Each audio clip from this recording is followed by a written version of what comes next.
In the heart of West Africa, where the Niger River winds like a living story, there stood a village called Kassa. Kassa is a place where tradition is not of daily life, in the hands of its people, and in the silence between their words. Among its people lived a young girl named Amina, curious, restless, and listening always for the whispers of something more. Being unique among her people, Amina always kept her curiosity alive and looking to narrate her experiences with others. Amina lives with her grandmother in the village of Kassa, a woman of quiet strength and deep wisdom, whose stories carry the memory of generations and whose presence anchors the heart of their home.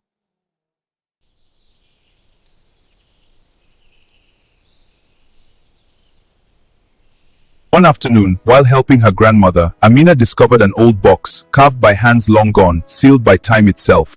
Grandmother, what is this? It is not something you hold, child. It is something you listen to. Inside lay an artifact unlike anything she had seen before. It pulsed softly, as though it had been waiting, remembering. When Amina touched it, the past stirred. Stories whispered. Ancient voices reached for the present. Why does it feel alive? Because it carries voices that were never meant to disappear. Her grandmother understood at once that this was no ordinary object, but a key to the lost stories of their people. Our stories were passed from mouth to ear, from heart to heart. If they are forgotten, we are forgotten. Hey, yeah. To understand its meaning, Amina would have to listen to the land, to the elders, and to the sacred rhythms that speak beyond words. The drums do not speak loudly. They speak truthfully. She learned that stories live everywhere, in the beat of the drum, in the shape of the land, and in the hearts of those who remember. Then I will remember, and I will tell them. Go with open ears, Amina. The land will teach you what I cannot. I will return with stories worthy of remembering. Determined to understand the power she had uncovered, Amina left Kassa and journeyed beyond the familiar riverbanks of her home. She walked through villages and forests.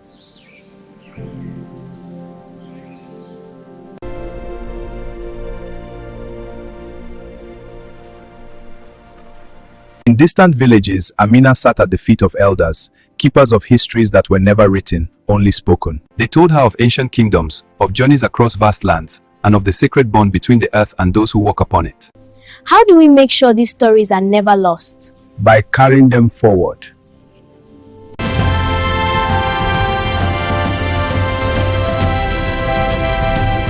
In one village, Amina witnessed the sacred drummers. Their rhythms were more than sound. They were messages, rising into the night like prayers carried on flame.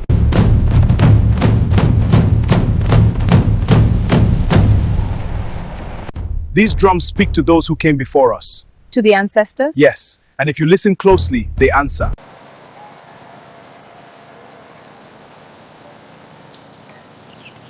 In another village, she discovered the art of bead making.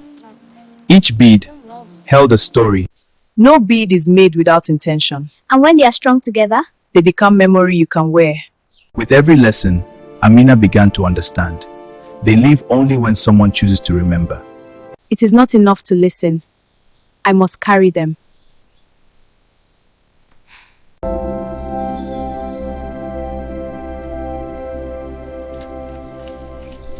Amina returned to Kassa not as the curious child who had left, but as a guardian of memory. Her journey had changed her. Her eyes carried distance. Her voice carried history. You have walked far. Yes, and the stories walk with me. Then you are ready. In time, Amina became a storyteller in her own right. And through her voice, the legend of her people would not fade with Jord. Listen closely.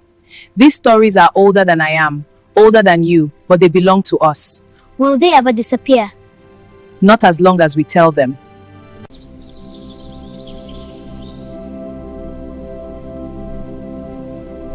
This wasn't the end of Amina's story. In fact, it was the beginning, because stories are not just echoes of the past.